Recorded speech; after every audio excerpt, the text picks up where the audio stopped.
Shut up and sit down.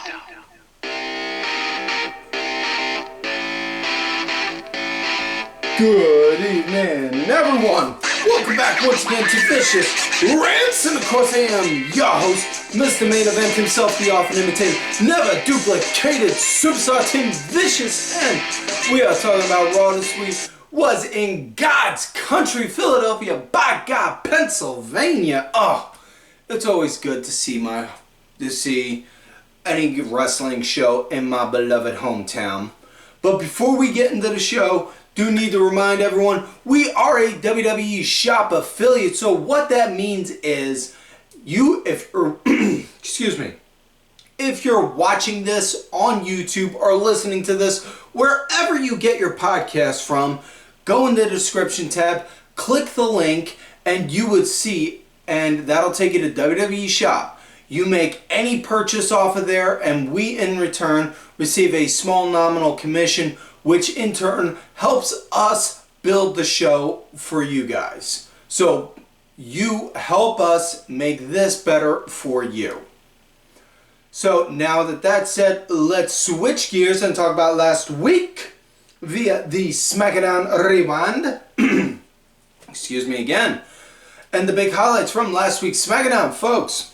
Show started out with Solo and the Bloodline coming out. Solo puffing his chest out, being very proud and bravado-like. Basically giving Roman an ultimatum, saying, Roman, you got until the end of the night to acknowledge me, or else. And then Jay comes out saying, then out of nowhere, you see Jay Uso come out. What's up, little brother? Now look, I ain't here fighting. I ain't here to fight. I ain't here to cause any problems. I'm just going to say, you want to go against Roman? Alright, that's cool. You do you, man. But don't go tearing the family apart. You want to say you're bringing the family together, man, look on how we all are. Look on how everything is, Oos. Now you see, I left the family and I went to go do my own thing, be my own man. And in doing that, I finally am Intercontinental Champion. Don't go messing with the family. Don't tear us. Don't go tearing our family apart. Because when we were running, at no point did we ever think we needed them.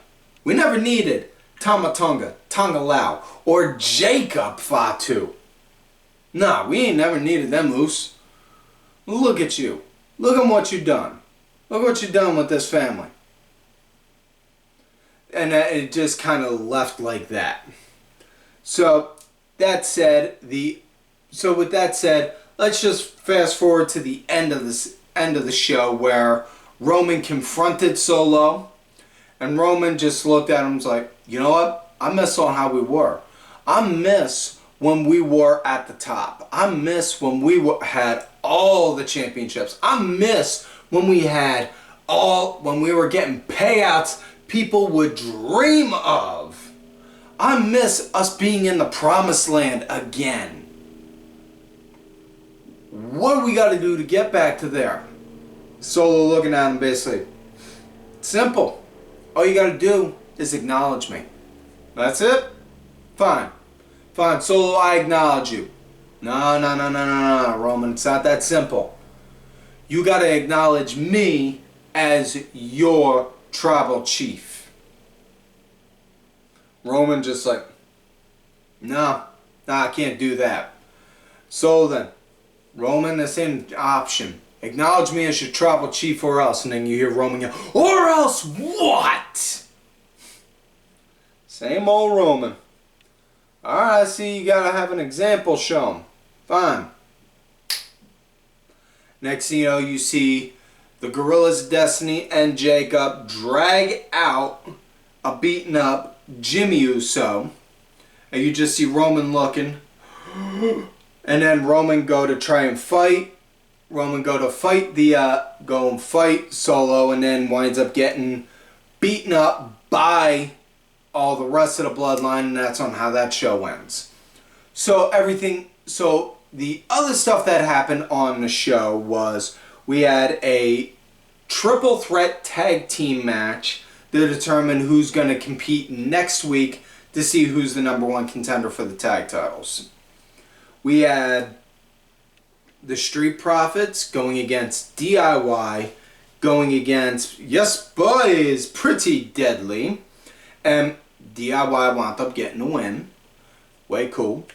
And then we had Piper Niven going against Lash Legend.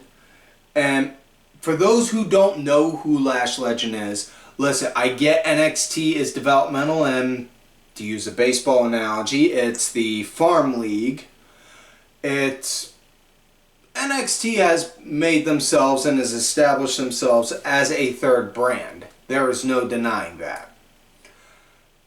However, I get not everyone wants to see the farm league. But if you're curious to know who the talent is, do yourself a favor. You're watching this show on YouTube and or listening to this in audio form on Spotify or wherever else you're getting your podcast from. Hit the pause button. Go look it up. It takes 5 minutes to look up the town.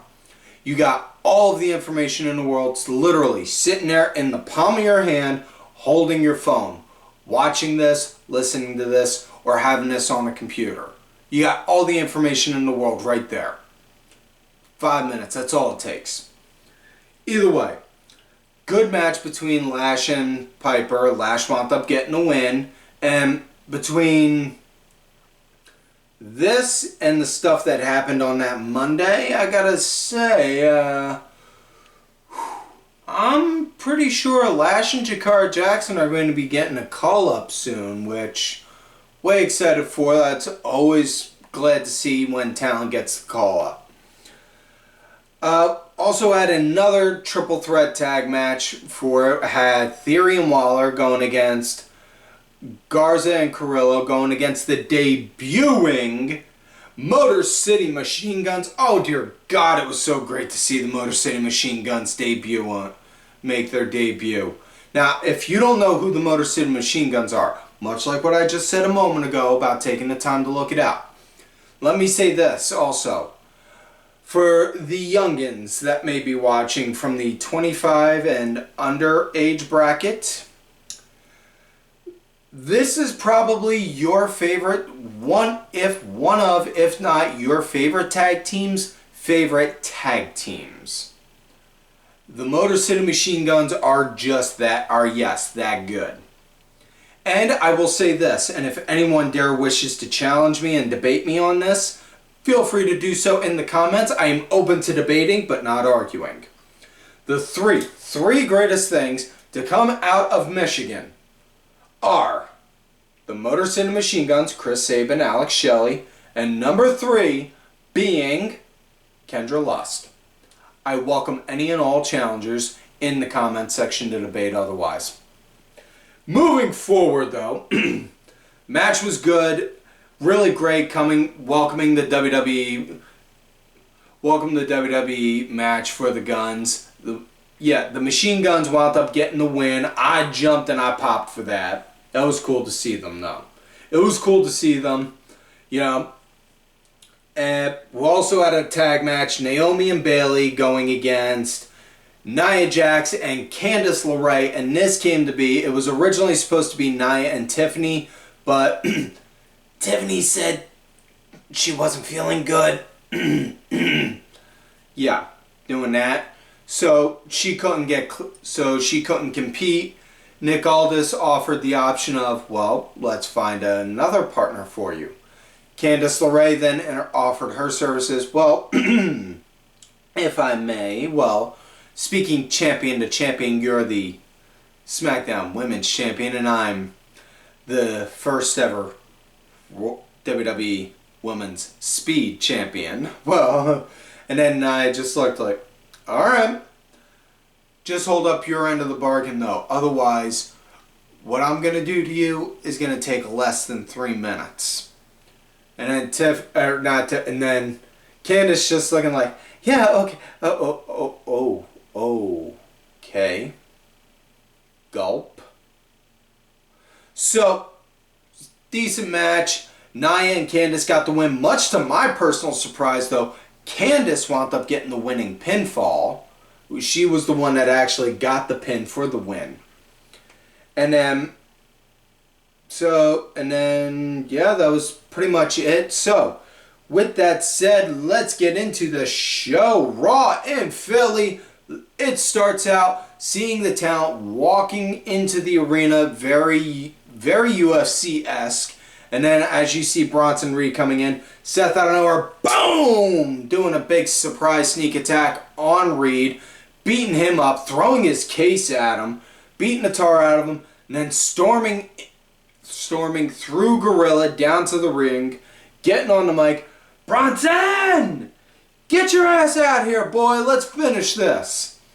And then you just see Pierce with a gaggle of agents and security like, no. And then you just see one security guard flying through the entryway like, ah! And then Pierce turning like, what? No, we're not doing this. They brawl for a bit there, and then they show a couple backstage segments when anytime either one of them was trying to talk to Pierce, the other would sneak attack each other until eventually Pierce was like, enough!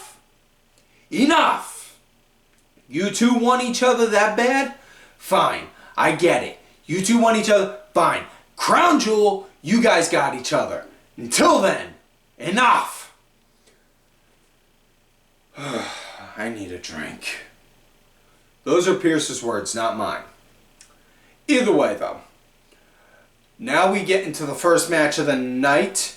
First match, tag match to see who's going to compete in a triple threat tag match next week to determine the number one contenders to go against Balor and McDonough. The opponents for this match, New Day going against the AOP, Authors of Pain. Decent match, New Day leading at the start with AOP. They start the lead into the commercial break. Kofi winds up getting a hot tag post-commercial break. It was like maybe 15-20 seconds after the commercial, and then Kofi gets the tag in. Now, my biggest takeaway watching this match was out of nowhere, you just see Miz standing there like, Miz standing over by the announce table watching like, yes. Almost looking like Bond villain-esque standing there watching like, Also, do love the continuity that they're showing with Cross talking to Woods like, this is what I told you, come on, get up, stand up for yourself, this, that, and the other kind of stuff. However, I will say this about that. Say what you want about Karrion Kross planting the seeds of doubt into Xavier Woods, but Woods brushed it off and ignored Kross up until he switched his gear to look like the Black Ranger from Mighty Morphin Power Rangers, and Kofi had the Green Ranger from Mighty Morphin also. I'm not saying it's a coincidence, but it's definitely one hell of a coincidence. Either way, the match came to an end when, as the match is going on, Miz winds up getting attacked out of nowhere by R-Truth. He goes, jumps him, starts beating the tar out of him. Next thing you know, Kross comes over like, what the hell is going on? And then next thing you know, Truth just, boom, puts a boot right in his face. And then Akam, I believe it was, who was inside the ring, goes over, sees what's going on, like, what's going on up in this business? And then Kofi winds up doing a sunset flip, getting the 1, 2, 3, that's it, and then they get the hell out of Dodge. And as they're doing that, Miz, he's crawling, getting into the ring to try and get away from Truth. Truth then starts beating the tar out of Miz more, and then all the Final Testament starts beating the crap out of R-Truth. Woods is trying to go to help him. Woods like, no, dude, let's go. And Kofi's like, no, bro, we gotta help him, man. No, let's go. And then as Final Testament's doing that beatdown, next thing you know, pew, lights go out. Dung, dung, dung. And then you hear, and then Wyatt Six appears. Nikki Cross jumps off the top, takes out Scarlett. Everyone else is beating the tar out of everyone else. You see the Wyatt Six clearing up house, destroying the Final Testament, and then Miz just in the fetal position, picks his head up. He was in the middle of the ring just looking like that one guy in the horror movie, like, I survived? I survived. I'm alive! And then Uncle Howdy creeps up right behind him, and you're just like, oh, you know he's in for it once he turns around. And as he's turning around, Paul Ellering goes and takes that bullet from Miz, and then boom, gets the mandible claw done to him. And then it ends with Uncle Howdy doing the mandible claw to him and then picking his head up. All this for you. And then they go to, cuts to black, they go to commercial. And then we come back to a women's tag match.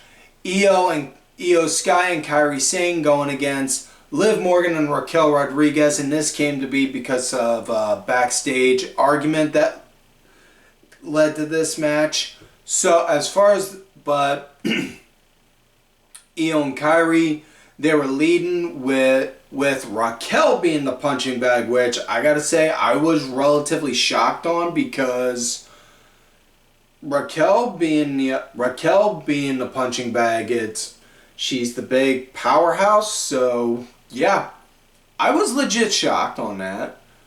You know, she was the punching bag up until the commercial break, and then Kairi, she was the punching bag post-commercial break, and then Io wound up getting a hot tag in.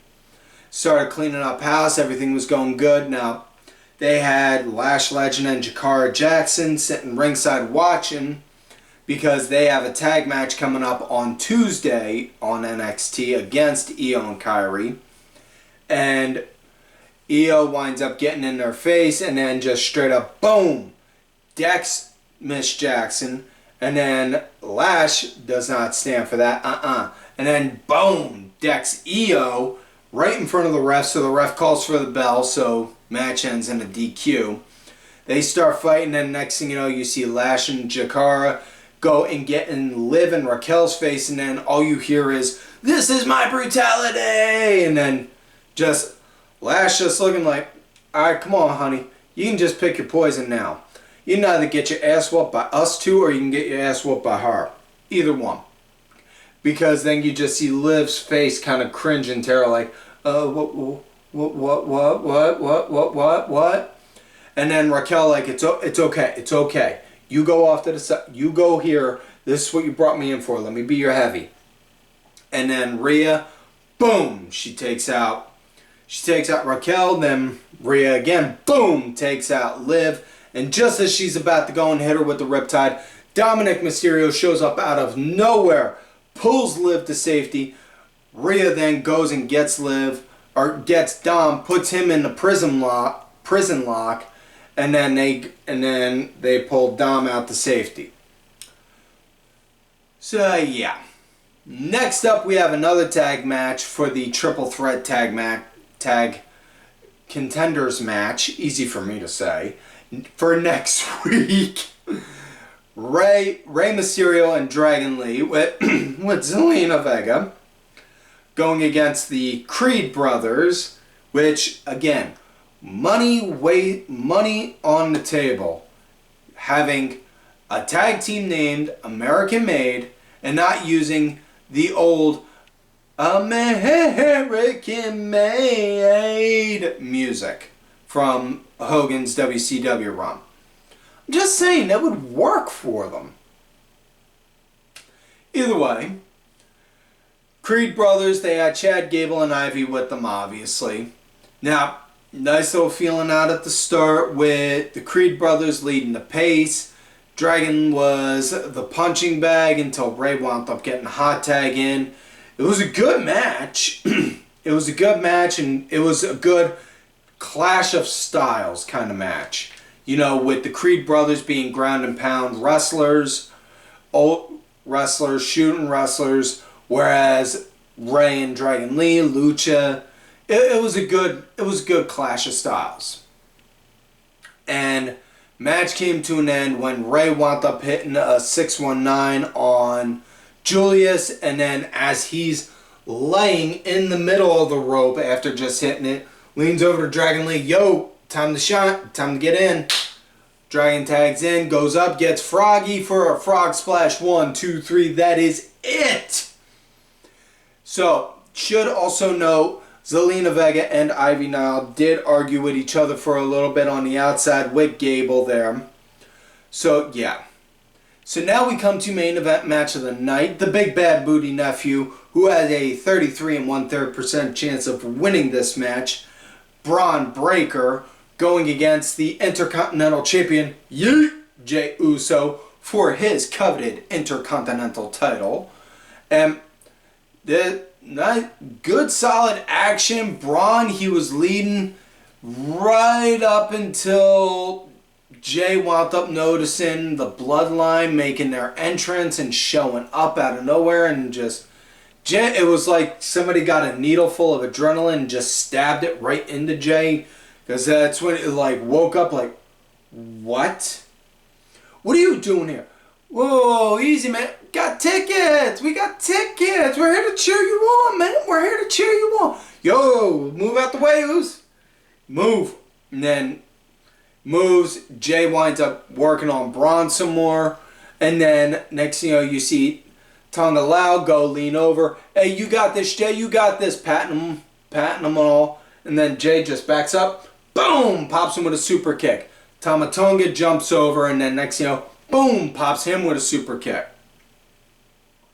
And then next thing you know, you see Jay go take out Solo, and then Braun knocks out Jimmy, and then or not Jimmy, Jay, I should say. I'm sorry. And then you just see a stare down between Bron Breakker and Jacob Fatu, and it was just like